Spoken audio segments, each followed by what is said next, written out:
Okay, greetings, family, friends, comrades, fellow humans. My name is Iyapo Ngina, also known as the Rogue Black Girl, born as Cassandra Floyd.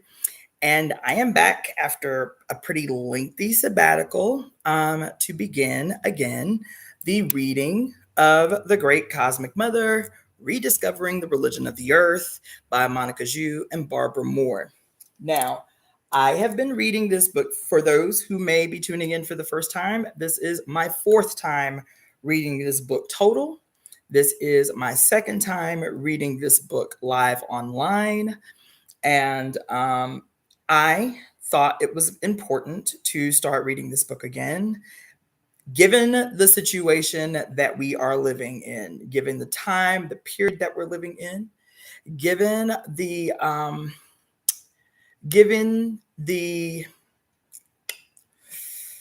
there's this thing that we're all experiencing and can't really articulate, and nobody is attempting to articulate for us. So, you know, that's going to be another discussion. But this book, for me, of everything that I've read, of all my years of studying in different areas, political life, and I'm an acupuncturist, so, traditional Chinese theory, this book, above all others so far, has really been the game changer for me. Anybody that is involved in any kind of indigenous spiritual tradition that understands what is being communicated when somebody says that that person right there was channeling, that person right there was a vessel, that's what this book is. Because I was actually staunchly opposed to the purchase of the book. When my homegirl tried to turn me on a few years ago, I was like, I do not know what some Swedish white woman can possibly teach me. I am uninterested. And when you read the book or listen to me read the book, you will understand what channeling means. You will understand what we are all connected means. Don't mean we ain't got struggles. Don't mean we ain't got issues that we all must resolve. But spirit communicates how it sees fit through whomever it sees fit.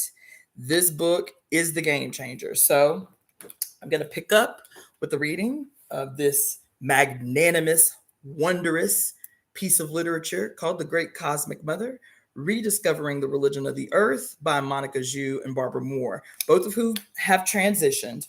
And this book was written in 1987.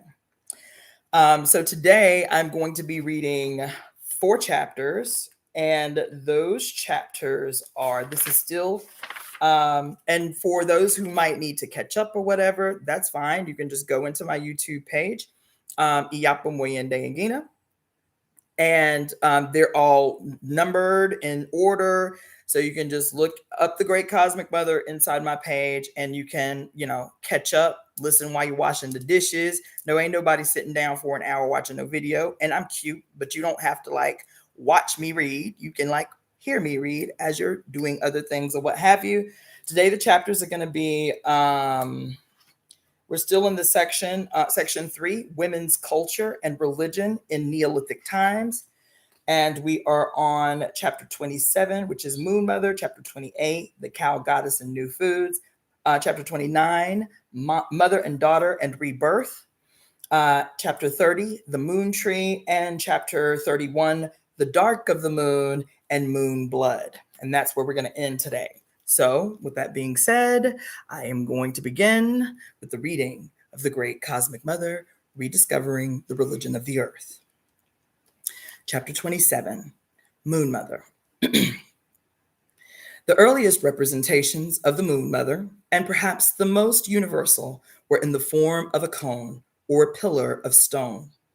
This is the column on which the death in life goddess perches, the anointed one. The stones themselves were considered sacred. Sometimes they were meteoric, and they were anointed by having ritual oil, blood, or fermented liquor poured over them. The great Semitic moon goddess Astarte was worshipped on Mount Sinai by the Canaanites in the form of a stone pillar long before Moses received the stone tablets of the law there. Mount Sinai, in fact, means mountain of the moon.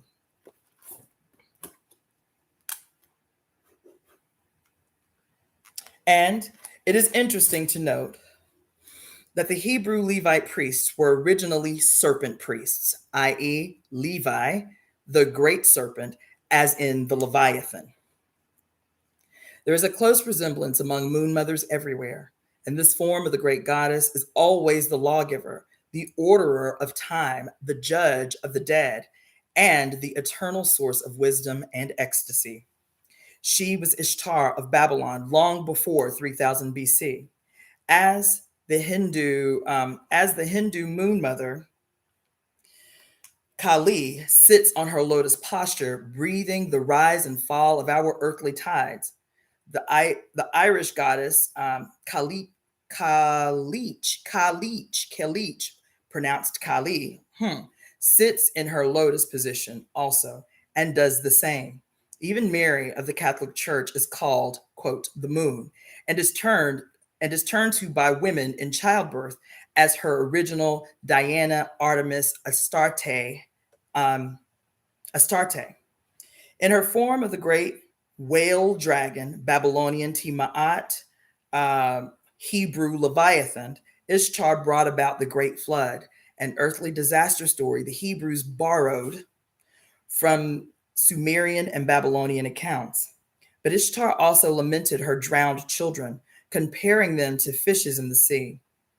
And it is always in the form of the great serpent or dragon or sea monster that the moon mother was slain by her later patriarchal heroes as Tiamat or Tiamat, Vitri of the Vedas, the Gorgon Medusa, the dragon slain by St. George, or the snakes driven from Ireland by St. Patrick. In fact, there never were any or many snakes in Ireland. The Christian saint symbolically killed a female fiend in serpentine or dragon form, whose Irish name was Carthanash or Cora, called the devil's mother by the pious or the pious. The threefold goddess of Arabia, Magna Dea, was enshrined in the sacred black stone, the Kaaba at Mecca, where she was served in ancient times by her priestesses. The sacred black stone at Mecca, site of so many pilgrimages, is imprinted with her vulva yoni sign and covered with a black pall called the skirt of Kaaba. The male priests who serve her today are called Beni Sabah, which means the sons of the old woman, i.e., the moon. Present day Muslim pilgrimages to this shrine, the most holy place of all Islam, are mostly unaware of the pre-Islamic significance of the Kaaba. They circle the black stone 7 times to, quote, attain the summit by spiraling around it, end quote.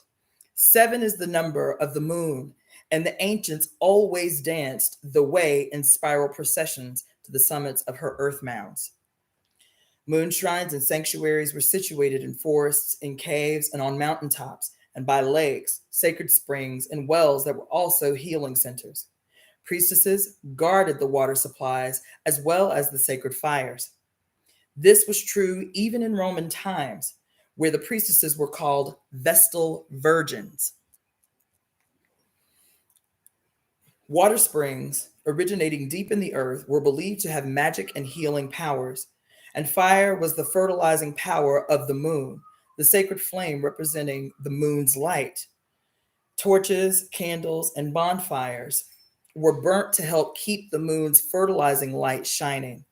The bonfires, torch processions, and candle burning at Christame originated in these fire rituals of the goddess. On December 13th in Sweden, St. Lucia travels in procession as the Queen of Light, with a crown of candles in her hair, surrounded by her maidens. Even now, And of course, the evergreen tree, the gift exchange, and the midwinter festivals of Christmas all derive from ancient pagan midwinter rituals of the goddess. St. Lucia of Sweden on December 13th, the festival of the Greek Hecate on August 13th, 13 members in a witch coven, is the number 13 seen as unlucky because of its association with matriarchal religion. Among pagan Scandinavians, Friday the 13th was celebrated as a beneficent day. The Friday is Freya or Frigga's day, the great goddess of the north, and 13 is the number of lunar months in a year. Many patriarchal, quote, bad omens are simply reversals of what was sacred to the matriarchy and to goddess religion. The left-hand path The left-hand path in patriarchal religion is called the path of evil, of woman, of black magic. The left side of the body, where the heart beats, was considered by the ancients to be the seat of the divine feminine power. All of life comes from her heart. The word sinister, which originally meant left, has come to mean anything suspicious, evil, ominous, while dextra, meaning in Latin right or right-handedness, has acquired wonderful meanings like skillful, mentally clever, correct. In Europe, an illegitimate child was long signified as bar sinister, meaning child of the left side, i.e., the mother's side. The right hand path is supposed to be the path of goodness or of white magic, and children are encouraged to favor the right hand, the hand of righteousness. In Christian imagery,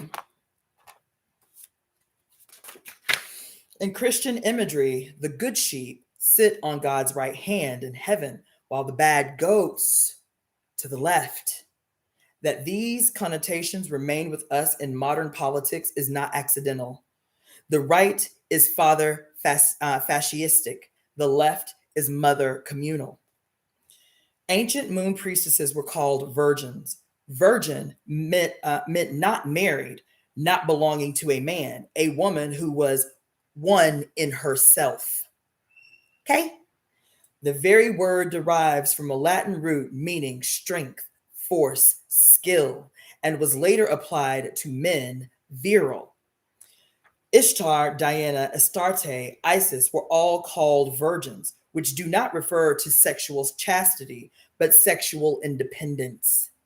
And all great culture heroes of the past, mythic or historic, were said to be born of virgin mothers: Marduk, Gilgamesh, Buddha, Osiris, Dionysus, Genghis Khan, Jesus. They were all affirmed as sons of the great mother, of the original one, their worldly power deriving from her. When Hebrews used the word, and in the original Aramaic, it meant maiden or young woman, with no connotations of sexual chastity at all. But later Christian translators could not conceive of the Virgin Mary as a woman of independent sexuality. Needless to say, they distorted the meaning into sexually pure, chaste, never touched.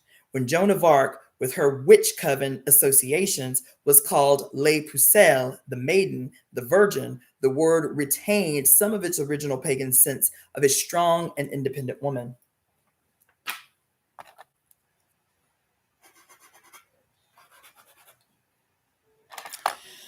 The moon goddess was worshipped in orgiastic rites, being the divinity of matriarchal women, free to take as many lovers as they chose. Women could surrender themselves to the goddess by making love to a stranger in her temple. This has been called by male historians sacred prostitution, but the word is totally misleading. This was not any kind of service to men, nor did any women have to do this to live. It was a way for women to participate for a ritual moment in the trans individual being of the goddess. The goddess comes into being in the moment of union, a moment of psychic as well as sexual union. This was one way that men could partake in her essence also, through the body of a woman. The rite was meant to recharge the living goddess and to enlarge the woman's ego consciousness into an experience of cosmic sexual power and flow. It was a way for each woman to experience herself as the moon. Okay.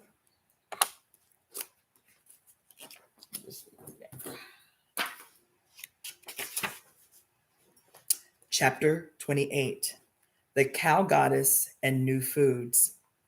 In the Neolithic religions of both Egypt and Mesopotamia, as G. Rachel Levy noted, the horned cow appears with a significance going back to the Old Stone Age. Quote, for the cow heads of the Sumerian Copper Age, like the sacred calf of Egypt, had a triangle between the horns inlaid in mother of pearl, end quote. That Paleolithic female triangle later, quote, stood as an upright cone or little mountain between the horns of the Syrian altars, end quote. In both Egypt and Mesopotamia also, the symbolic attribute of the goddess of birth was the bicornate uterus of a heifer, i.e., the cow head horns were echoed in the horned cow womb. Even more wide-ranging throughout Asia and Africa, the moon goddess wore the cow's horns, the same horns that appear later in Europe on the helmets of Teutonic heroines. She was the cosmic cow who produced galactic milk, human milk, and the new foods, and who ruled over the sacred herds. She who gives you blessings from heaven above and from the abyss below, blessings of mother life. Her gifts were seen to pour from the sky, from the dark abyss of the unknown, and from humanity. I have breasts, therefore I am, says the Great Mother. These are her words carved in a stone inscription from dynastic Egypt. She was the goddess of the pasture, and the sacred queen or king was ritually nourished from her milk. She was also the enclosure that protected the calves. Quote, I am the fold, he the lamb, end quote. She was the gate of the enclosure as well as the winged and horned gate of the temple.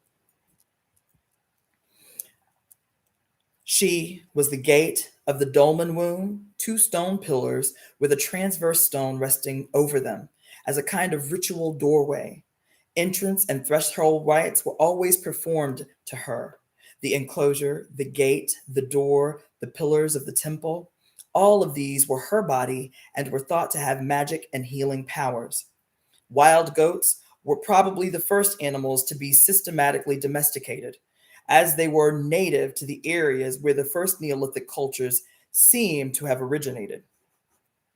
Human children have been suckled by she-goats, whose milk is very similar in consistency to human mother's milk.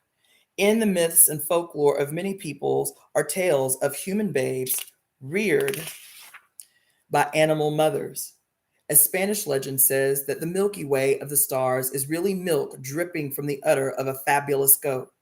The galaxy is indeed her milky circle.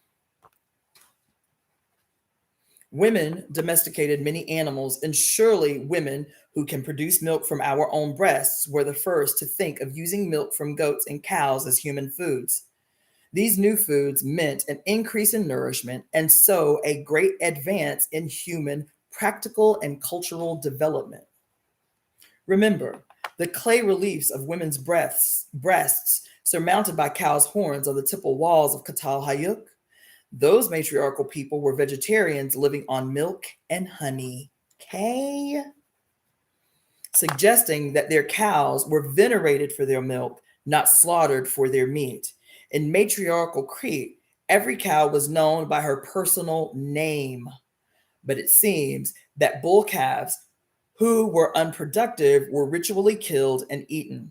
This could be the origin of religious sacrifice of the sacred bull, son of the cow mother, his annual death and resurrection being a widespread celebration of celebration throughout the Mediterranean and northern Africa. Surely the veneration of the cattle among East African peoples to this day is a remnant of widespread Neolithic mother cow and bull worship, though cattle herds have now become a symbol of specifically male wealth, especially in East Africa and Asia. Still, even today on farms in many countries, it is a woman's work to milk and tend to the cows, and money from milk sales belongs solely to women. In matrifocal cultures, the human communities lived in harmony with nature's ecosystems. With the introduction of settled farming came a serious danger of upsetting the balance that nomadic food gatherers and hunters had maintained with the environment. The women farmers and gardeners of the Neolithic had to learn to cooperate with the earth through crop rotation.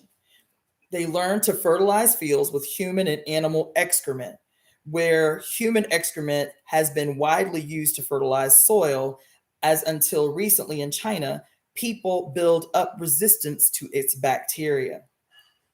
And the Neolithic, at the origin of agriculture, everything went back to nature in an eternal cycle. In a natural ecosystem, one dead organism becomes energy for another life. And the cultivated fields and farmlands developed their own ecocycles.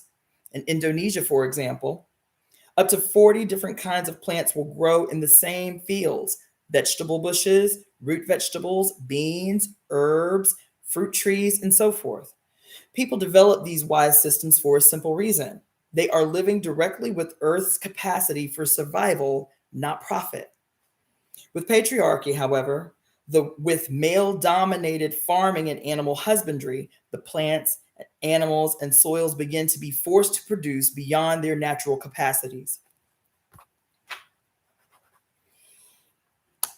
In the beginning of patriarchy, profit was in the form of ego and power, ownership of large herds, domination of agricultural space and labor. Even before money was introduced, this kind of personal profit system took precedence over the natural balance of the ecosystem. Healthy cycles were ignored and destroyed. With the growth of cities and large landless urban populations, more people had to be fed with less respect paid to the land. Finally, with advanced technology, farming became a business industry and specialized monoculture methods were introduced. Growing just one kind of plant, like wheat, on vast areas is more immediately profitable, saving machinery and human labor in the short run. But in the long run, with the same crop year after year in the same fields, the soil is exhausted. Insects also multiply in monocultures, and chemical pesticides become a global business, introduced to kill pests violently, but they also kill off birds who are the natural insect eaters and the bees. And over longer spans, they kill the workers. Without bees, the fruit trees and other plants are not pollinated, and so it goes. Nature works in coordinated cycles, and when a harmonious cycle is destroyed, a cycle of destruction will take its place. Because patriarchal men have refused to cooperate with nature, following religions and secular ideologies based on defiance and contempt for the earth, they have now almost destroyed our chances of survival on earth. It took 1,500 million years for the first living organisms to change the atmosphere so that animal life could begin to be possible. But patriarchy has destroyed so much in relatively no time at all, roughly in 2,000 years. At increasing speeds today, forests are cut down, water is poisoned, the air polluted, and the soil ruined. The point is that such devastation could happen only by way of male dominated religions and cultural ideologies based on hostility towards the earth's cyclic processes. For at least 500,000 years, human beings survived as pagans, not because they were savage and stupid, as the missionaries of all patriarchal religions would have us believe, but because pagan means of the land. It is a spiritual orientation that linked people, body, mind, and soul with the intelligence of the earth. In contrast, Patriarchy assumes that the earth is stupid and proceeds to, quote, replace her ways with man-made ways. With what result? The European Black Death in the 14th century is now thought to have been caused or exacerbated by wanton tree cutting all over England. The rats and mice who normally lived in the forest could no longer survive there with so many trees decimated. They invaded the cities, infecting urban house rats with plague bacteria. The fleas the fleas became carriers and spread bubonic and pneumonic plague bacteria to human beings. And nearly one third of Europe's human population was destroyed as a result. Pagan Europeans, Teutons, and Celts worshipped trees. Large numbers of trees were designated sacred, and there were penalties ranging from mild to severe for anyone cutting down a sacred tree. Anyone found cutting an oak, for instance, had his navel removed. His intestines were then pulled out and wrapped around the tree. His body thus roped to the tree with his guts until he died. Was this savage? Or was it a way of guaranteeing that no mortal could destroy the life or heritage of a whole people? A whole living world, for his own brief personal profit. If any of our pagan ancestors were to view the current decimation of entire forests with our permission to turn them into cardboard boxes and toothpicks, certainly they would think of us as something worse than savage. In AD 1000, African men accumulating larger and larger herds of cattle as symbols of personal wealth and status began to graze tame cattle on the savannah, where normally only wild animals had ranged, in balance with the region's fragile capacity. The cattle were male property. The more cattle, the more status. Women were also bought with cattle. But because these cattle were used only for their milk and blood and not slaughtered for meat, they multiplied rapidly, eating all the grass. The savannah was turned into a desert. It takes 20 million tons of grain protein to feed cattle, which in turn give back only 2 million tons of protein in the form of meat. So all the land used to feed cattle is used inefficiently. This is a major cause of world famine today. Land that should be producing grains to feed many people are instead being used to feed cattle that will become food for a relative few. And the way 80% of American cattle are raised by the cattle industry, their excrement does not even return to fertilized fields. Under patriarchal animal breeding, the animal mothers, cows, sows, hens, are reduced to mechanical units of mass production in grotesque denial of their motherhood and the laws of healthy growth. Quote, few people realize that cows have to be subjected to yearly pregnancies so that milk, cheese, and cream that form a substantial part of the diet of the lacto-vegetarian and meat eaters, the majority of the population of the Western world, may be produced. Hardly any cows in the daily herd are allowed to suckle their calves for more than 3 days, if at all. The calves are then reared by hand. Cattle are highly intelligent, and attachment between calf and mother is particularly strong. The calves, the inevitable byproduct of these continuous pregnancies, if male, go to the slaughter almost immediately to be made into veal. The rennet used to make most commercial cheeses has to be taken from the stomach of newly born calf, and 80% of the beef industry is a byproduct of the dairy industry. The modern dairy cow leads a life of hell and continuous childbirth, made painful by the cow's unnatural lifestyle and forced passivity, separation from her calves, pregnancies, and being milked all through the years, end quote. Poultry also is force-fed and force-bred, and all meats artificially fattened with steroids. The mass antibiotics injected into commercial animal feed also remain in the meat, leading to wide-scale disruption of the helpful bacterial growth in the human intestine, not to mention all the other chemicals, flavorings, preservatives, and color dyes pumped in to make something long dead seem freshly killed. If we are what we eat, then what are we when we eat foods produced in these ways? Chapter 29, Mother and Daughter and Rebirth. In later Neolithic times, she, the heavenly cow, begot a son lover who was seen as the sacrificial bull. The bull, as the moon's sun lover, was ritually killed in Crete by priestesses even in the Bronze Age. He was the bull called Minotaur, bull of Minos, in the Cretan labyrinth. Remaining frescoes show the ritual sport of bull leaping with young Cretan women and men somersaulting naked over the horns. The corradas of modern Spain, France, and Mexico were Western remnants of this Neolithic matriarchal bull ceremony in Crete. In Dahomey, West Africa, Black Amazon priestesses practiced bull sacrifice with ritual dances and sacred swords. Dahomey had Amazonian warrior troops well into the 19th century, and a version of their ritual is still performed by Dahomeyan women. They dance in serpentine coils around a sacred tree where the bull is tethered.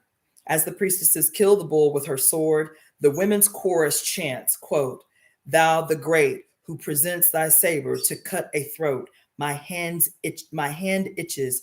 What our ancestors have done, we the strong, we are alive. We knock at the door of your house. We are the only ones left," end quote. These women are priestesses of the voodoo, and much of this ritual survives also in the voodoo cults of Haiti. But long before Bull's son was born, she gave birth to the first daughter. The corn mother of North American natives sacrifices herself, her limbs severed and her blood given to the earth, to bring about the cultivation and many uses of corn by humanity, her children. Iyapo was a Native American corn mother who called the maize the very milk of my breasts. Among the Central American Mayans, the mother and her daughter were two aspects of the one goddess, and women were annually sacrificed to her to ensure the corn harvest. It is possible that before the ritual sacrifice of the vegetation deity, the son lover of the goddess, the mother sacrificed her daughter, who was also herself, for the sake of the renewal of all vegetation. Perhaps there were sacrificial queens who died for the tribe's benefit before there were sacrificial kings. Demeter, Ceres, the great grain mother of the Greek and Roman legend, was reaped as the grain with her own moon-shaped sickle. Reaping meant death, later castration. The goddess was the white razor, the red reaper, and the dark winerer of the cereal grain. The Eleusinian mysteries celebrated in Attica and Sicily were holy grain mysteries of Demeter and her daughter Persephone. The rites were originally enacted by women only in underground chambers and were kept profoundly secret. Demeter's festivals in Greece coincided with all the real seasonal rituals of grain cultivation, with the plowing, the sowing, the threshing and reaping, and the storage of the harvest. One of the most important festivals was the Thesamorphia in later October, which included ceremonies to ensure fruitfulness of the seed and fertility of women. Only women took part in Thesamorphia. They sat on the ground in sacred circles and fasted. These rites concerned the hidden powers of the earth, life after death, and rebirth. Persephone, Demeter's daughter, or older aspect, is the grain harvest who dies once a year and goes to the underworld. She, there as the awesome, dreaded, and terrible death goddess, she rules over the dead for 6 months of every year. And at the end of this time, in the spring, she is resurrected by her mother and becomes Kore, the maiden, once again.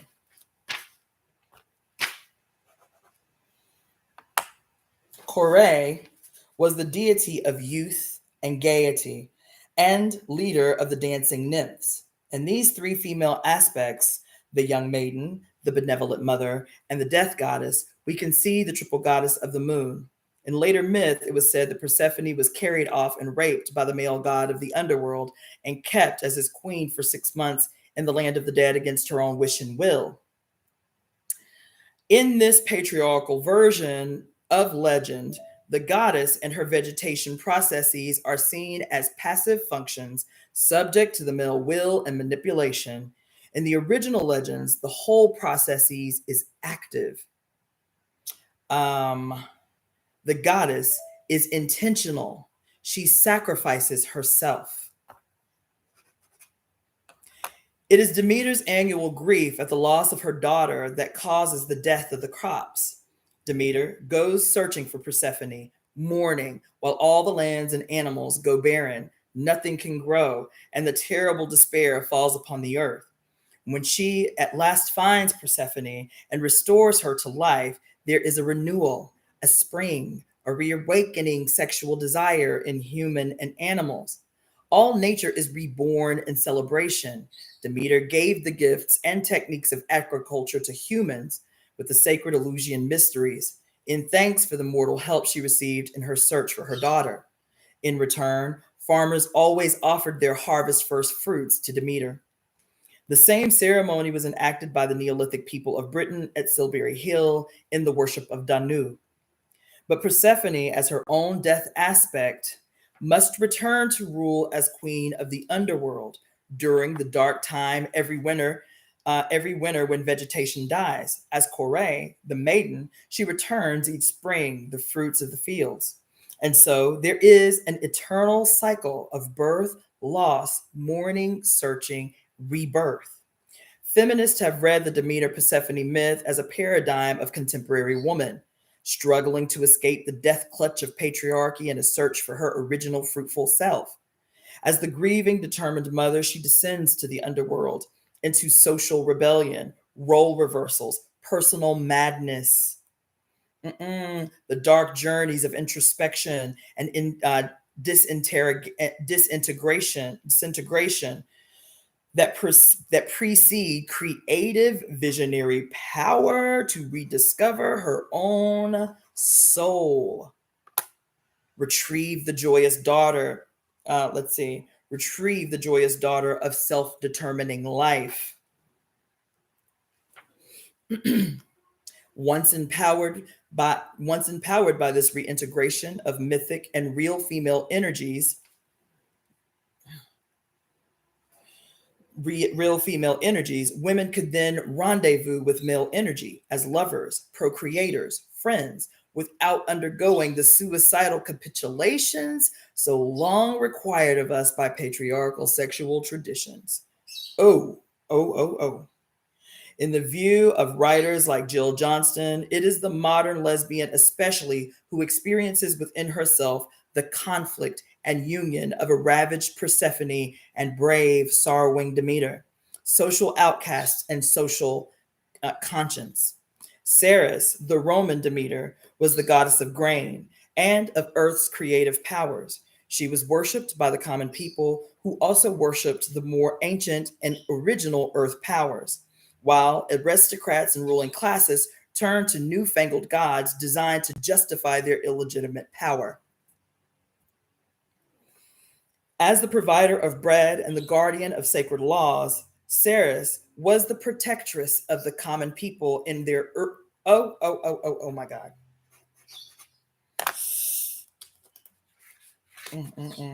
Okay, Ceres was the protectress of the common people in their early struggles for liberation under the Roman Empire. All laws were recorded in her temple, inscribed in bronze. Cities were founded amid her rites, the walls rising symbolically from the womb of the earth. During festivals of Ceres in patriarchal Rome, neither father nor son could be named out loud, lest the mystery of the mother be desecrated by the memory of masculinity, marriage, and father right, all aligned with the hated innovations of the new military regime. In the Eleusinian, Orphic, and other mysteries of the mother, the small dung mushroom was eaten by worshippers, and it is still used by Portuguese witches. It is an effect similar to mescaline, giving the participant an experience of universal illumination. Demeter, in one myth, attempts to make a child immortal by anointing it with ambrosia and hiding it in a fire to burn away its mortality.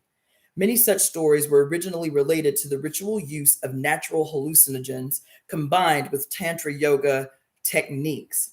When the goddess begets a son and he becomes the moon hero and the newborn spirit of the vegetation, the green child, he is then the origin of all the dying and resurrecting male gods. And she, like Inanna of Sumer or Ishtar of Babylon, journeys to the underworld to save him. As Inanna Ishtar passes through the seven doors guarding the land of the dead, her amulets, jewels, combs, and belts are stripped from her, and her garment veils, one at each door. This ritual stripping of the goddess Inanna Ishtar is the origin of the Salome's legendary dance of the seven veils. She arrives in the ultimate place of death, naked and weakened, and is hung up on a nail, corpse-like, by the Sumerian death goddess, Erishgal. In these Mesopotamian original versions of the legend, the significant ritual action is all performed by the different female aspects of the goddess herself. Inanna Ishtar must herself undergo a terrible kind of spiritual psychic death in order to restore the world.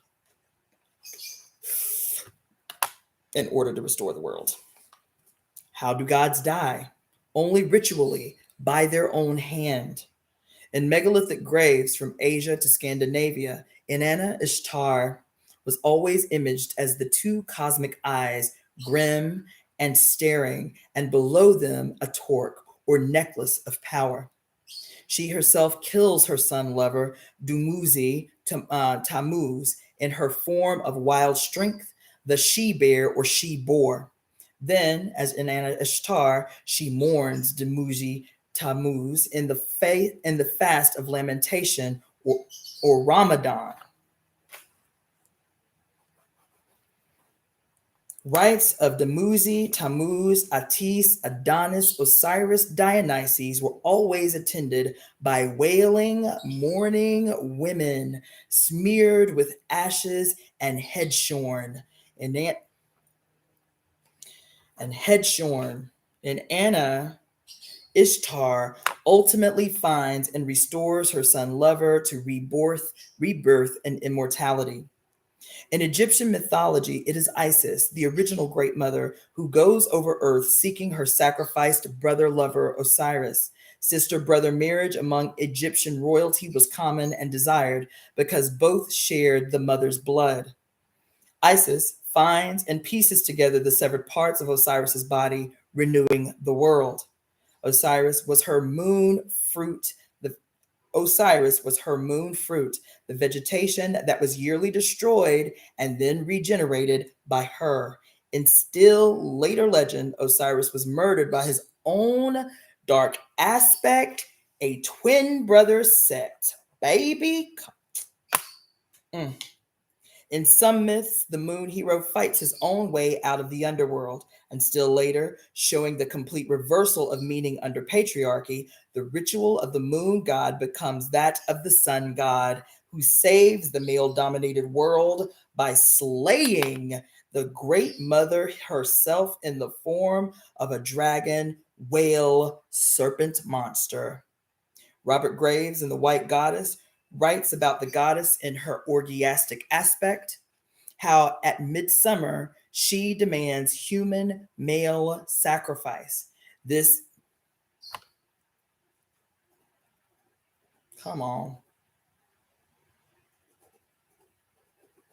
Human male sacrifice. This is the aspect of the goddess that has most fascinated male prophets.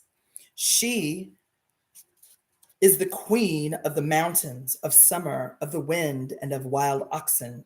And the hero Hercules is her son. Hercules means the glory of the death goddess.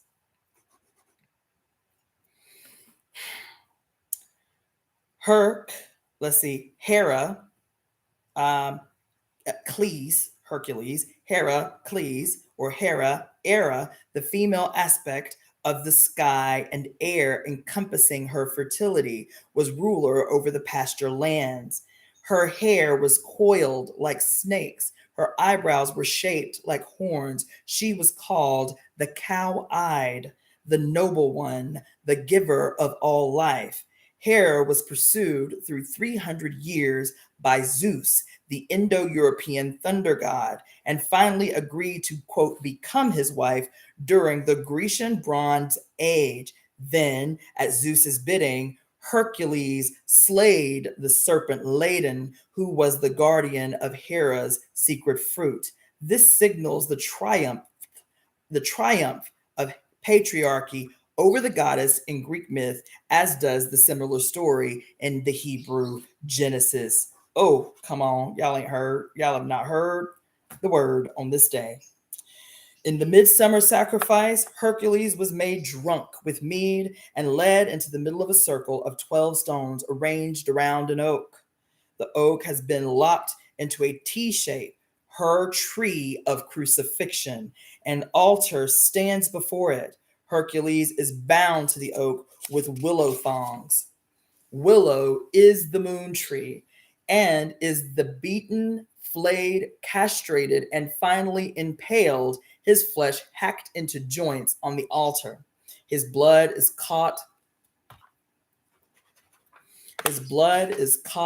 in a stone basin to be sprinkled on the fields and the whole tribe to make all fruitful. According to Graves, Hercules was the male leader of the midsummer orgiastic rites. Together with his 12 archer companions, these 12 men danced in a wild figure 8 around the ritual fires. Hercules led the people in war and hunting, but as his name shows, he was subservient to the goddess. As queen of the woods, she had sacred union with him, the tribal queen choosing a male to participate in these sexual rites with her. The priestess of the goddess of the woods was the tribal lawgiver. Later, the male sacrifice ritual was abandoned and the agricultural king reigned alone for a sacred number of years, a bull being sacrificed in his place. Or, in some versions, for each year of his reign, he offered a child victim in his place. What all these myths are about is the core of all religions: birth, death, and rebirth. The moon is the goddess who dies and rises again, the fruit that produces itself out of itself, with the power of life over death. The moon dies, then conquers darkness to rise again as the new moon, small at first, but with energy within to recreate herself.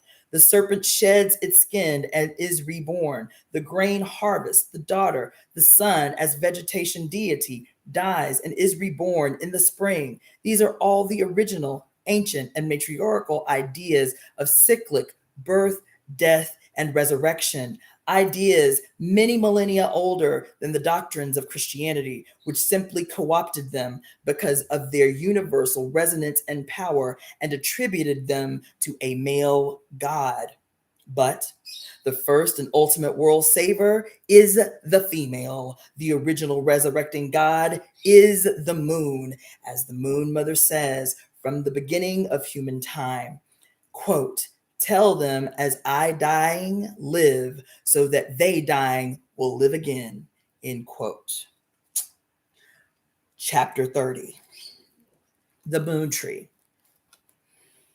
Let's see how, okay, cool, we're doing good. A magic tree grew in northwest India from which a wine with a narcotic effect was made. The yellow soma plant was plucked by the moonlight and bathed in water and milk, becoming thereby identified with the yellow, swelling, water-cleansed moon.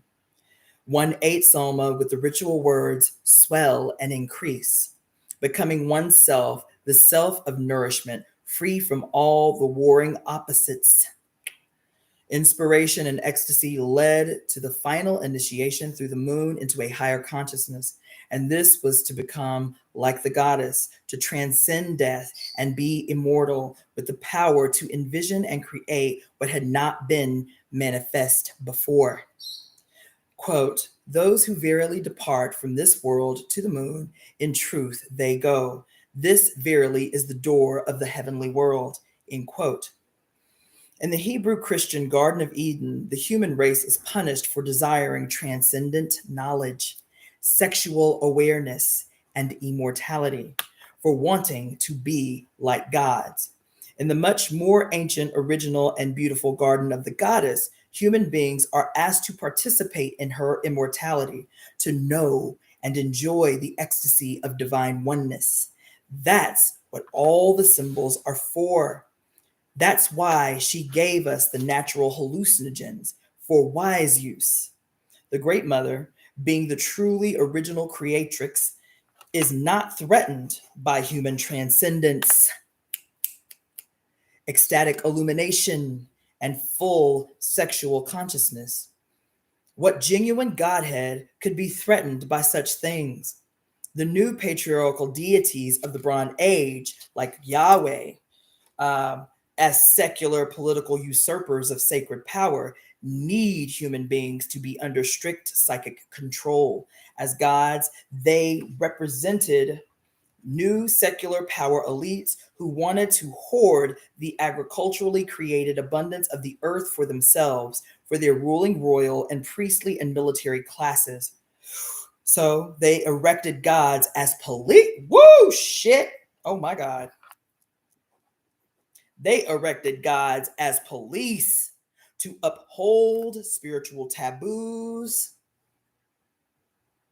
rationalizing the rule of the rich over rich few over the enslaved many, taboos designed to keep mortals from the sacred garden, to keep all humans from sharing in the earth abundance that once belonged to all, but now represented what must be called class wealth. This ruling elite created jealous. Come on and tell the truth right now. This ruling elite created jealous gods who promised punishment to any mortals who tried spiritually or physically to share in the old epiphanies of the goddess. These ruling class patriarchal religions no longer invite participation, as did the mother goddess religions. Instead, they demand obedience, a fearful obedience, which keeps human beings out of touch with our natural transcendent centers and magical techniques. An unthinking and alienated obedience, which keeps us dependent on their hierarchic, logical punishment and reward systems for our lives.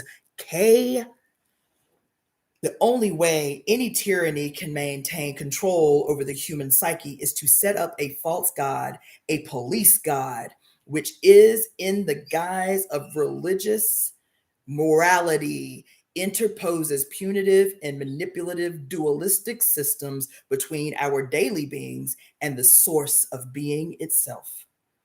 Come on, man. The cup of Soma is also the men's mind moon. It is the mental perception and knowledge of and knowledge conveying the psychic cosmic inspiration of the moon. Quote, when the understanding of its own motion forms ideas within itself, it then comes to be called the mind, end quote. Through the loss of ego personal, self-conscious control, one reaches the still center that is true self. Spiraling the body psyche through sexual rite, ecstatic dance, and the drinking of soma, one reaches the still, oh my God, the still center of it all. Soma is distilled from the primordial waters and is the dark fruit of the moon tree. Soma is the mind fruit of the spine tree, coming from the dark moon, from Sybil, Hecate, Kundalini, Kali, Ketelku. Soma gives visions and also madness. Oh my God. And also madness. lunacy, as it came to be called by the culture of solacy. Moon is the magical powers, the mind, manas, inspiration, and the ecstatic trance.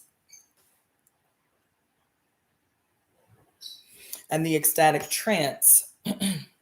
Being a moon force, it is double-edged, like the double axe labors. It can spin in either direction, like the moon wheel. Its spiraling gives knowledge and energy for both creation and destruction. The moon tree is the place of generation, the place of the dead, the place of regeneration, the spine. Spirit is the fruit, daughter, and son of the maternal tree. Kundalini, the vital serpent, the world mother, is an electromagnetic force. The fiery breath of the dragon is an actual power which, when roused into action, can easily destroy as it can create. What is true of any natural power, lightning, fire, water, wind, is also true of spiritual power. Great energy is also a great danger. Within the goddess, everything is real. Spirit and matter are equally potent forces. Come on. And their intertwining action is constantly magic, constantly real.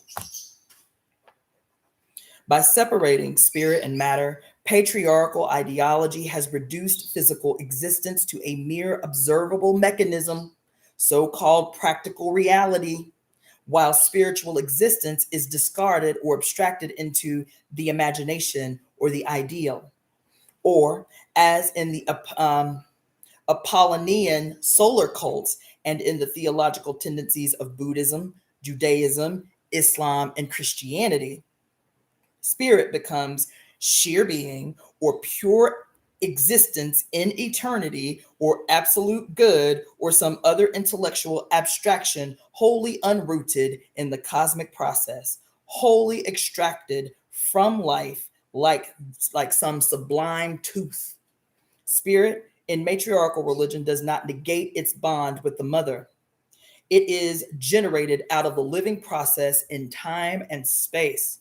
She creates, dissolves, and transforms herself as she goes. Spirit and matter spiraling together are both herself and equally real.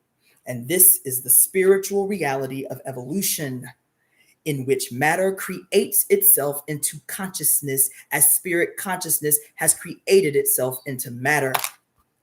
God damn it. Women were everywhere, the original mantics, the shamans, the ecstatic auricular prophets, the visionary poets. Mantism is the natural art of prophesying, divining, receiving, and channeling psychic biological energy from the earth and from the moon. This is woman's original and organic province. The moon fruit is the highest transformation form of the earth seed, the place of physical rebirth, sublimated seed, integrated power, all which technique, all pagan orientation was a bio-mystical discipline designed to help the individual and the group channel and direct the real power of the universe radiating into and from all of us. Women were the first bearers of this technique since it emanates from our own bodies and psychic processes. Women are tied directly to the mantic moon by both a mental and a blood cord. Even after the Apollo cult took over the shrine at Delphi and declared that God was henceforth the sun, the resident mantic remained a woman, the Sibyl. A woman inspired only at night, by moonlight, shamanism, inspiration, mysteries of drunkenness, vision, madness, ecstasy leading to expansions of consciousness. These are the transformative processes of the goddess. They can all be quite dangerous. The patriarchy has forbidden, outlawed, repressed these activities for millennia and for political reasons. While claiming to protect us from the dark moon, the destructive edge of the crescent axe, it also prevents us from making contact with the creative powers of the mother moon. The dark side is real. spiritual and psychic death from the drinking of soma, poisoning, loss of ego, negative orgiastic rites, extinction, and madness, experiences of dissolution, rejection, utter deprivation, in the death mysteries of the terrible mother are all real. As is in Anna Ishtar was hung up on the nail in hell at Erisgal, the withered dark goddess, the withered death goddess. And this is the importance of ancient symbols, myths, and techniques of all rites of initiation and cult doctrines. They can help one get through the danger center of the spiral and emerge transformed on the other side. They helped turn personal psychoses into sacred transformation. Oh my God. Oh my God. Y'all ain't heard. They help to turn personal psychoses into sacred transformation.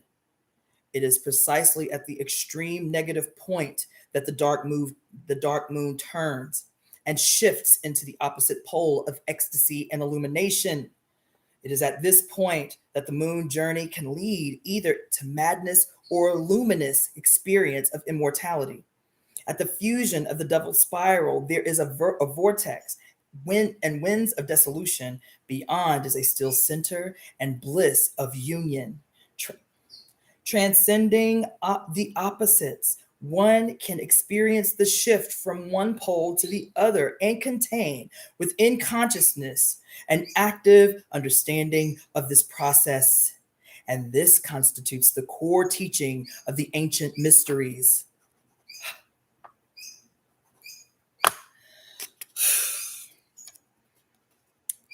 As has been said wisely many times, quote, without the devil, there is no Christianity, end quote. Without the good God forever at one pole and the bad devil forever at the other, the human mind under Christianity is locked forever into a battlefield of dualistic antagonisms with no hope of transcendence, i.e., no hope of maturity. The Christian mind remains undeveloped. Oh my God.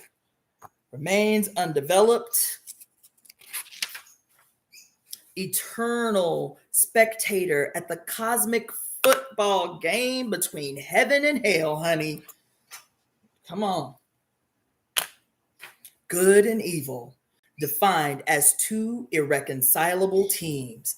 One must win, one must lose, and the spectator never knows wholeness. The forbidden fruit of the moon tree gives knowledge of the paradox of good and evil, life and death, and a mature knowledge of the reconciliation of opposites in the reconciliation of opposites in the experience of cosmic oneness. If human beings eat this fruit, patriarchal religion is out of business.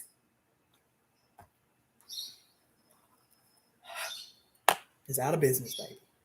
A world free of psychic alienation would need no Christian salvation or salvation of any kind. When dualistic opposites are allowed to fuse in the mind, the psyche saves itself. Come on. The moon tree, like all symbols of the great goddess, is double-sided, i.e., the double axe, the double spiral, the moon wheel spinning right and left, the lunar horns of the cow, the waxing and waning, the gate or the doorway, the womb and the tomb, where one enters and leaves, is born into and dies out of. And so the moon tree is double-edged, with roots in both earth and sky, branches in both sky and earth. But this symbolism is not dualistic. The moon mother is a triple goddess, and her symbols have a triple aspect. For in each, the two pillars, the two polar sides are joined. Oh.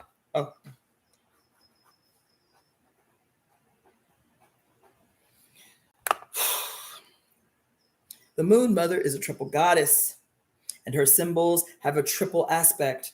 For in each, the two polar sides are joined at the center, joined by her body, the trunk of the tree, the handle of the double axe, the center hub of the wheel and still center of the spiral, the cow who bears the crescent horns, the space, and the lintel, stone itself, joining the directions of the doorway. It is the mother goddess who stands herself in the center and joins joins the opposites in her being. As the third and magic evolutionary term of the triplicity, she mothers the opposite. She mothers the opposites. Good and evil, both are born from her. There can be no psychic alienation. There can only be understanding and a will to evolve. Oh my God in heaven. All through Neolithic, the matriarchal consciousness in both women and men was still open to the processes of the self, called by Jungians the unconscious, and therefore to psychic wholeness. Soma was brewed in the cauldron of inspiration and regeneration, the sacrificial cauldron of the Great Mother.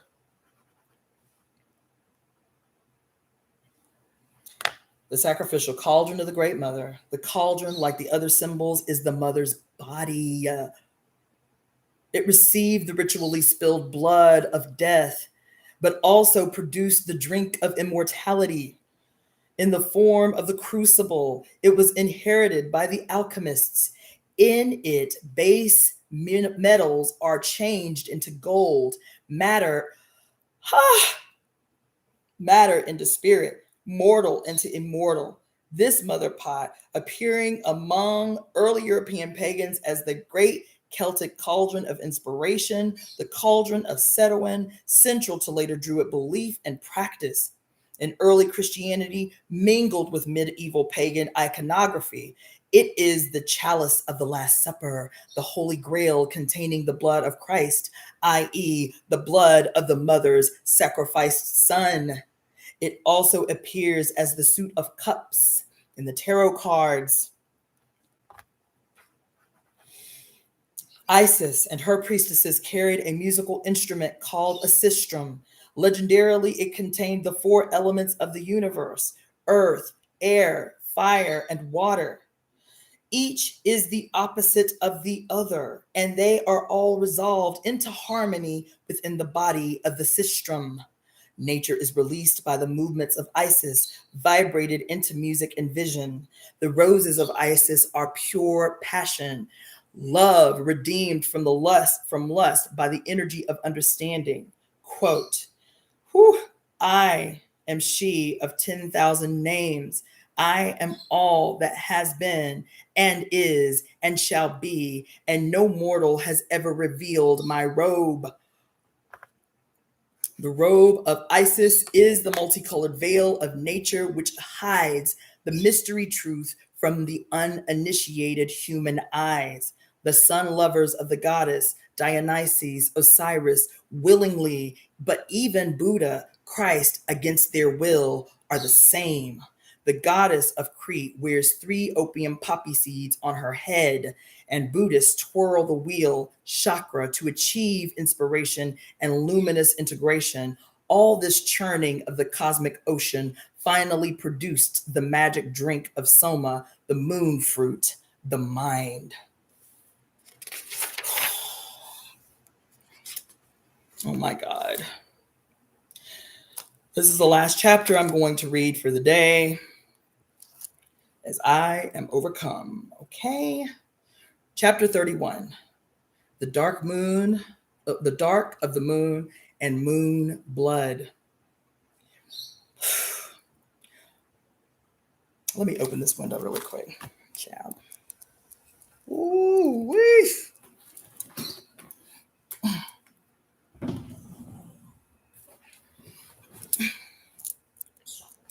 Yes. Okay. Chapter 31, the dark of the moon and moon blood. You're just going to hear my birds freaking out, but it's hot in here. Much of what comes to us from great mother mythology is her aspect as terrible mother. Historians and psychoanalytical researchers stress this aspect, as though it illustrates the darkness and savagery of all those millennia unenlightened by patriarchal order. There was blood sacrifice, but nothing approaching the scale of patriarchal mass murder. Nor was the sacrifice wanton. It was highly ritualized, and people believed there were deep reasons for it. Our human ancestors could not have survived the millennia as brutal savages, nor could they have created all the seeds of all the cultures that followed unless they were highly complex beings. To know them, to know our own history as earthlings, we need to understand their complexity and their reasoning. The ancient people believed that the fetus was entirely formed and fed from the mother's blood. And this was why women didn't menstruate during their pregnancies. The perception was half correct, though the entire menstrual cycle is only recently understood. Menstrual blood was valued for its power. African and Australian Aboriginal people painted themselves red and poured blood on sacred stones, celebrating the menstrual power of Moon Mother. The great and terrible goddess mother of India, Kali, was covered in bloodstained clothes during her monthly, quote, periods, and these garments were prized as strong medicine. Kali's devotees also slashed themselves and covered her statues with their blood.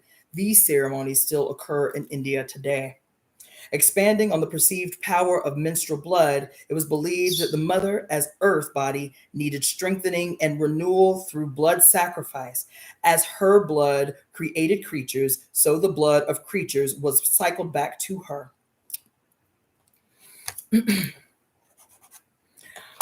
What was taken from her by humans in the form of harvest had to be returned in human or animal sacrifice.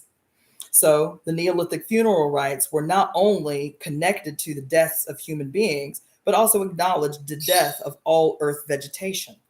Blood, sacrifice, and sexual rites were interwoven with mourning the dead, plowing the fields, harvesting the crops, all to aid the rebirth of the seed and the dead body through a ritual renewing of the Great Mother through the mingling of blood, sex, and spirit. The moon was also seen as weakened and devoured by the powers of darkness during its waning phase. The dark of the moon came to symbolize the awesome underworld. Ancient Hindus believed the dark moon descended to earth to wait in the sacrificial place. These 2 to 3 nights of darkness are full of terrible power as darkness and as the bleeding time of women. During this time, humans once fasted and prayed and performed rites to keep themselves concentrated and intact during the passage of the darkness.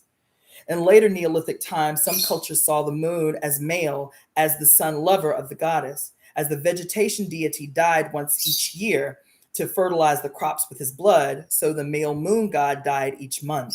He disappeared for 3 days, locked up in her underworld. This myth was continued in the ritual of Christ being closed up for 3 days in the tomb.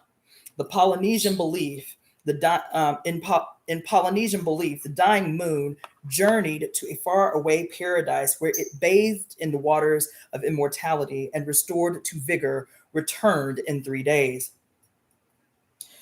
Mother goddesses of Mexico and Central America contained very clearly this double aspect of continuing life as the fruit of death, and vice versa. Among the Mayans, the primordial gods were bisexual, lord and mistress of the two. Earth and night sky were the original unity. But the earth goddess falls from her embrace with the dark heaven and is torn asunder. From her 2 halves come heaven and earth. By this painful rending, she becomes the source of all life, all food, but she also thereby becomes the terrible mother. Sometimes the earth goddess cried out in the night, demanding human hearts, and then she would not be comforted until she had been given human blood to drink.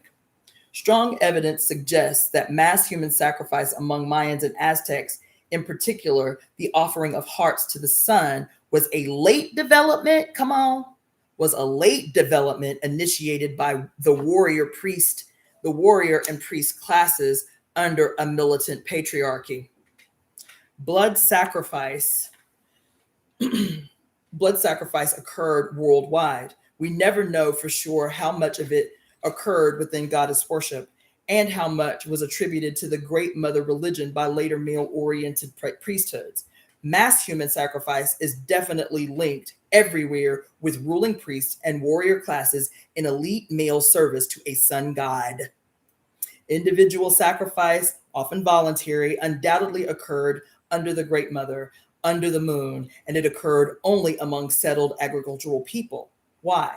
Because settled agricultural people during the Neolithic were taking control of the growing processes of the earth. They were deliberately planting, deliberately reaping, and they felt this intentional use of the mother's body might be a violation. It needed propitiation,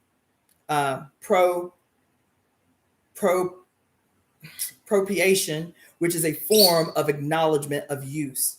Their need was for rebalancing, for reharmonizing, above all.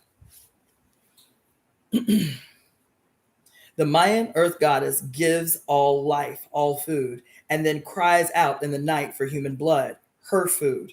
Here, at the place of origin, is a profound fusion of positive and negative symbols. And this is always related to food, not to sex, but to food, which is the first taboo. Sex does not require an act of death, an act of murder for its fulfillment, but eating does. From the beginning, there was a primary human perception that our living is sustained by death, by the death of other life forms, animal or vegetable. For all the world was seen to be alive, and humans lived by eating the world. The mother's creatures lived by eating each other within her body. There is a kind of ontological pain in this perception that can be resolved only through ritual, which was always a fusion of sex and eating, of fertility and death, of life through death, and vice versa. In fertility ritual, as in funeral rites, sex and nourishment are related through ritual cannibalism. The constant recycling of life through death and back again dramatically signifies a human need to harmonize these poles, especially the woman's need to harmonize our production of children with their consumption of food. This harmonization was always a major concern of women's religions. It is only after the introduction of the patriarchal sun cult that the polar symbols of eating and sex become irreconcilable. Under the patriarchal control, child production and food consumption have never been in harmony for long. And so mass human sacrifice appears via religious ritual or warfare as the sun gods attempt to harmonize them. In Mayan mythology, after the symbolic one tree of the original home, the one body of the original bisexual being has been shattered into separate spears, the primal mother is dismembered to become the source of all life. Later, she was further personified as the corn daughter, and women were sacrificed as her after several days of ritual in which she blessed the crops. The woman's body slain by the obsidian knife, the ritual knife itself, and the priestly hand wielding it were all seen as her. The husking of corn was analogous to the tearing out of the ritual victim's heart.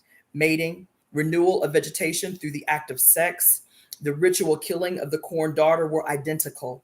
Death and fecundation symbolically one. Fecundation relates to sex, and death relates to eating. The human heart becomes food for the earth mother, for the sun god. In the cult of the Mayan mother under the later priesthood, prisoners were shot with arrows symbolizing sexual union with earth. Quote, just as in the Paleolithic caves, the hunter shaman's penis spear united with the vulva wound to guarantee the rebirth of those slain animals. Prisoners were shot in the genital region, or they were killed in the fetal position, tied up with a foodstuff rope. This rope was an umbilical cord attaching the prisoner victim to the center of a stone, which represented the center and entrance place, the womb of the earth.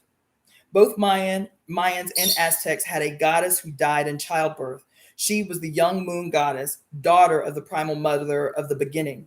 The souls of women who died in childbirth went to live in the west, where the moon and the sun both die, along with the souls of heroic warriors who died in battle. Identity was seen between birth and the cutting out of hearts, Mayan art showing simultaneous scenes of human sacrifice and birth. All such images are attempts to symbolize the continuous feeding of a process, the continuous process of feeding, life feeding death, which feeds life.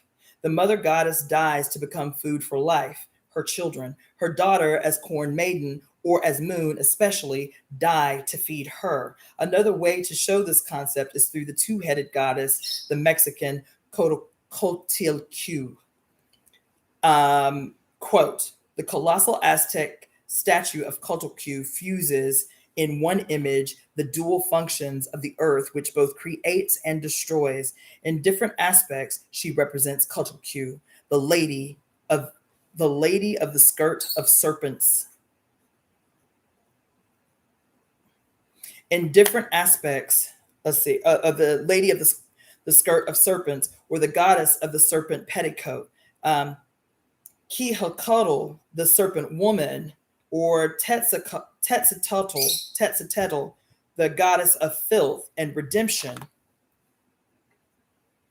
and Tonantzin, our mother, who was later sanctified by the Catholic Church as the Virgin of Guadalupe, the dark-faced Madonna, La Virgen Morena, La Virgin Guadalupana, the patroness or protectress of New Spain, and who is still the patroness of all Indian Mexico. In the statue, her head is severed from her body, and from the neck flow two streams of blood in the shape of two serpents. She wears a skirt of serpents girdled by another serpent as a belt. On her breast hangs a necklace of human hearts and hands bearing a human skull as a pendant. Her hands and her feet are shaped like claws. From the bicephalous mass, which takes the place of the head and which represents Omiskan, the topmost heaven, to the world of the dead extending below the feet. The statue embraces both life and death.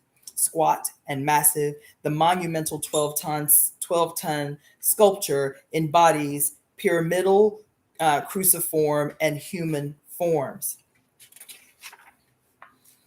As the art critic Justino Fernandez writes in his oft-quoted description, it represents not a being, but an idea, the embodiment of the cosmic dynamic power which bestows life and which thrives on death in the struggle of opposites, end quote. The resemblance between the Aztec Cotilcu and the Hindu Kali, including their name, is profound. They represent the same primal perception, the continuity of life and death. However strange or terrible, i.e. causing terror, such rites and icons might seem, they show the original human mind trying to come to terms with the paradoxical reality of the primal mother, she who bleeds with both life and death, she who dies and returns again cyclically, she who gives us all to each other as food, as blood kin, as co-creators of our ecstasies and our destructions. As Carlos Fuentes notes in Terra Nostra, terra meaning earth, and terror are related. They have the same origin because the source of life and the source of death are the same. And this is both a frightening and an awesome recognition. It is very hard to endure without ritual resolution. Moderns who neither kill nor grow their own food, nor bury their own dead, oh my God, or bury their own dead, would seem to have solved the problem by avoiding it. But in fact, the resolution is simply delegated nowadays to nightmare, slaughterhouses, torture rooms, death squads, and snuff films in which criminal priests perform obscene sacrifices to the gods of displaced responsibility. No one can truly avoid the paradox of life and death as one continuous God or process. Such a perception arises from the deepest labyrinth of our psyches, where there is no distinction between primitive and modern. The only real difference is that primitives strive to be conscious of the paradox, moderns strive to escape it. But the paradox shows us an ontological maze we cannot sanely deny, destroy, or overleap. We have to learn to walk it again, to dance it, as our ancestors did, with grace and strength and will and awful wisdom. The goddess in her death aspect is the true the goddess in her death aspect is the earth in which things rot, the devourer of dead bodies, the great underground vessel. The Eleusinian mysteries of the ancient Aegeans, Cretians, and Egyptians contain symbolism of the burial of the dead in great stone jars, or the pithoi, as grain seed was buried and stored under the earth. Women were the keepers of the seed jars and of the dead. The black night sky also was identified with water and with the devouring darkness of the underground. Hell, the abode of the dead, was entered through the all-eating mouth cavern of the earth. Hele, was the Scandinavian Germanic goddess of the living dead. The womb was the hungry mouth, organ of cannibalistic life and death. The hungry earth mound takes the blood seed of the living creatures, and once fertilized, gives birth again by way of death. The point to be made is that ancient peoples had no trouble cognizing these dual or polar aspects of the one goddess, these two faces of the same source. They had no trouble so long as their lives remained bound up on a daily basis with the cycling paradox of earthly process, where food is born from the sleeping ground of the dead, and where the tomb of death and the womb of life are analogous and one and female. In late Neolithic times, the death aspect of the goddess broke loose, becoming dominant and morbid. Women's industries and settled villages had prospered, had grown into city-state cultures with complex social organization and removal of religious function from daily life, creating specialized labor and hierarchic structures. The creation of surplus wealth gave rise to the profession of marauder. Males, no longer employed as hunters, began organizing more and more professionally together and separately from women. I have to mark this. As grain guardians, then armies, then quote urban police, then imperial plunderers. The great goddess was still worshipped into the Bronze Age, but increasingly by an urban male priesthood and an urbanized populace once removed from the real earth.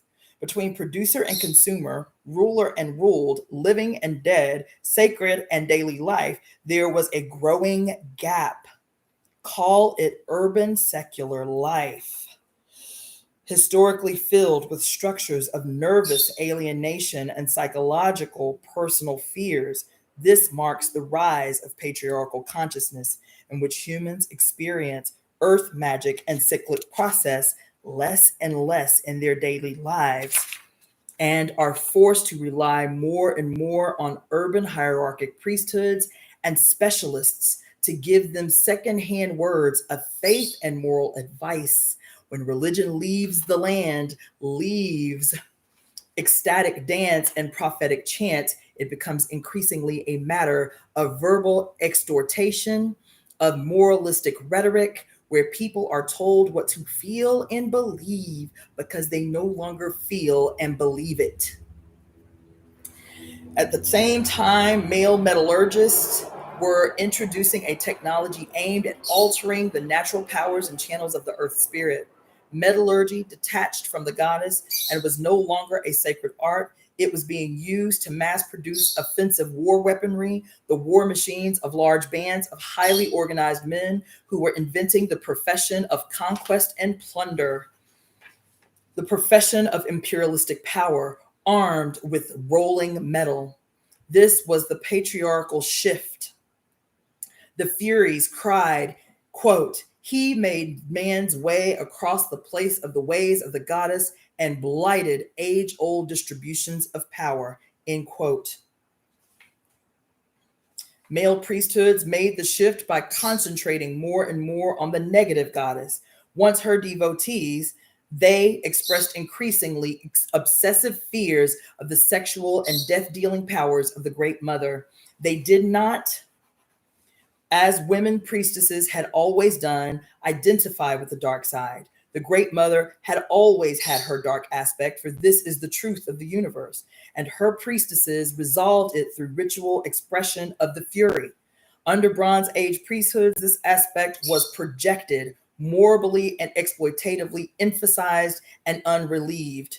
No longer simultaneously experiencing the luminous benevolence, beauty, and rightness of the mother's natural world, the male priest began to rule by fear alone: fear of death, fear of female sexuality, fear of natural process.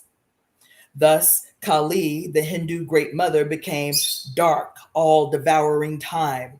She was depicted as the bone-wreathed lady of the place of skulls, smeared with ashes, squatting among jackals and bats in the burial grounds, served in bloody rites. Kali had many names, all negative, all bad, all times. In the human cycle are named for her, the Kali Yuga. Let's see. Kali had many names, all negative, all bad times in the human cycle are named for her, the Kali Yuga. Statues show her crouching in a halo of flames, devouring the entrails of her mate Shiva, the guts strung from the corpse to her mouth like an umbilical cord. Kali's temple in India functions as the people's slaughterhouse. The people take the meat, and the blood is left to her. Everyone has seen this Kali, the Black Mother. She dances on Shiva's body, wearing a necklace of hacked off human hands, her tongue rolled grotesquely out to lap up human blood from the ground. Quote, "All creation is sport of mine, mad sport of my mad mother Kali," end quote, said the Hindu prophet Ram Prasad.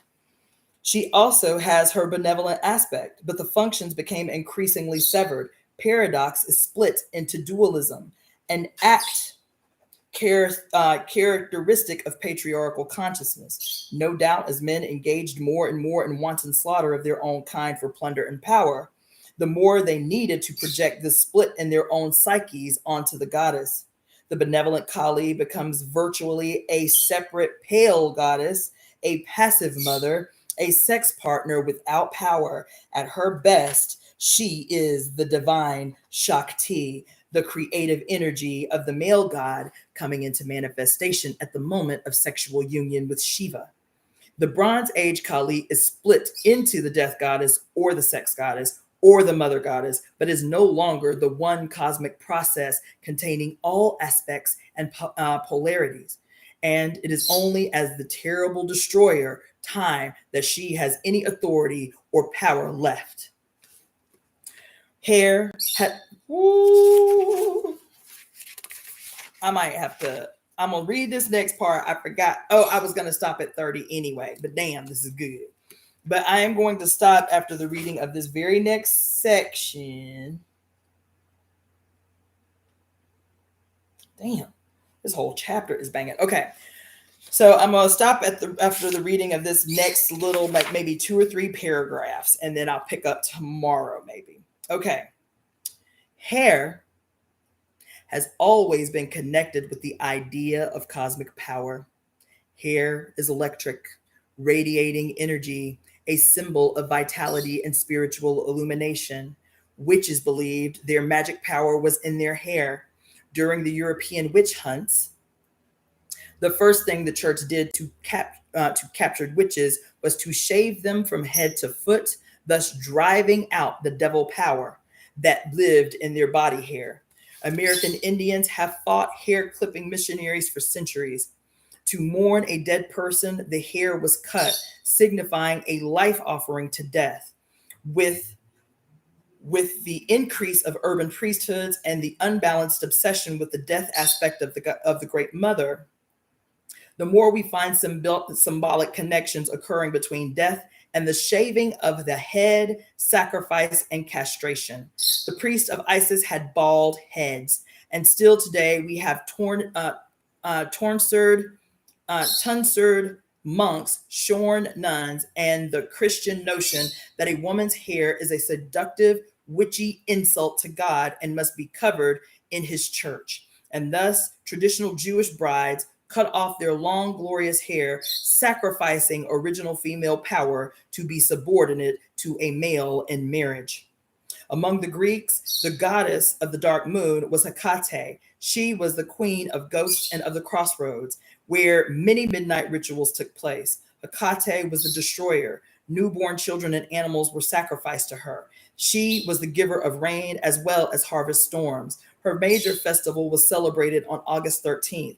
In one Hecate legend, the mother, in her terrible aspect, takes the form of a bear or boar, killing her own son lover. But as the new moon, she restores him to new life.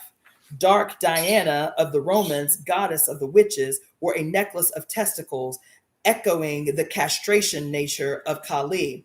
And the Gorgon Medusa, her magic hair composed of writhing snakes, petrified all who looked at her into rigidity and death, into stone.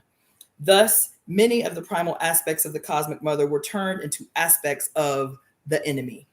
I will stop there. Okay, so that will complete for today the reading of The Great Cosmic Mother, Rediscovering the Religion of the Earth by Monica Zhu and Barbara Moore. The artwork that is the thumbnail for this reading today, and I'll do this from now on, is actually the artwork of Monica Zhu, one of the authors of this book. She is actually in Europe, much more well known for her art than she is for her writing. So I will be posting artwork from both the book, which is hers, and from her website. So with that being said, I want to close for today. I want to thank everybody who participated, those who stuck with me for the full hour and a half. I typically don't read more than an hour, but I got in front of myself because it was so good. And so I will end with that and say that I wish you all a prosperous and abundant time, life, year. And encourage you to be mindful, encourage you to take moments for yourself outside in bodies of water, in particular in this period, as Jupiter and Neptune just went conjunct in Pisces last week. So we're going to be in that heavy water energy for a few weeks, at least till the end of May. And I just want to say, my name is Iyapo Ngina, also known as the Rogue Black Girl, born as Cassandra Floyd. Join me again for the continued reading of The Great Cosmic Mother, Rediscovering the Religion of the Earth. Thank you.